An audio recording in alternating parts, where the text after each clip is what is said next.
नमस्कार, मी मयुरी आणि आपण पाहत आहात 7 स्टार न्यूज. हिंदी भाषा संपूर्ण जगाला जोडण्याचं काम करत आहे. तिचा जगभरात गौरव करण्याचा दिवस म्हणजेच 10 जानेवारी.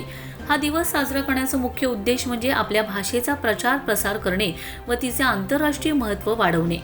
कोणतीही भाषा आपल्याला व्यक्ती म्हणून कसं जगायचं हे शिकवत असते.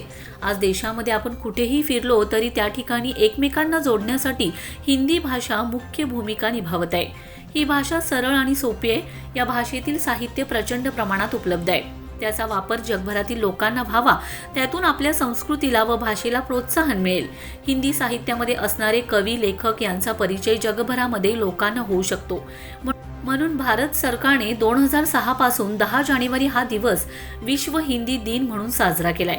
टेक्नॉलॉजीमध्ये सुद्धा हिंदी भाषेचा वापर वाढल्याने लोकांना माहिती सहज उपलब्ध होऊ लागलेली आहे, असे प्रतिपादन ग्लोबल इंग्लिश स्कूलच्या प्रिन्सिपल अर्चना बाबर यांनी केले. येथील सौ शोभा काकी बाबर कन्या महाविद्यालयामध्ये हिंदी विभागांतर्गत विश्व हिंदी दिन साजरा करण्यात आलाय. ग्लोबल इंग्लिश स्कूलच्या प्रिन्सिपल अर्चना बाबर या प्रमुख पाहुण्या म्हणून उपस्थित राहिले.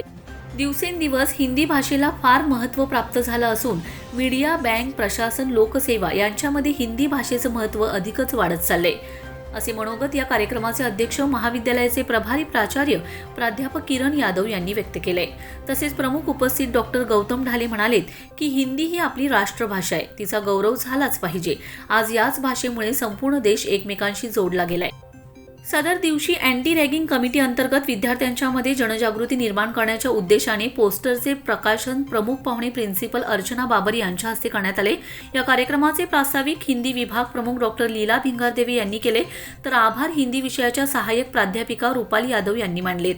या कार्यक्रमाचे सूत्रसंचालन BA भाग 1 च्या विद्यार्थिनी कुमारी ऋतुजा आतकरी व कुमारी अक्षदा तरसे यांनी केले.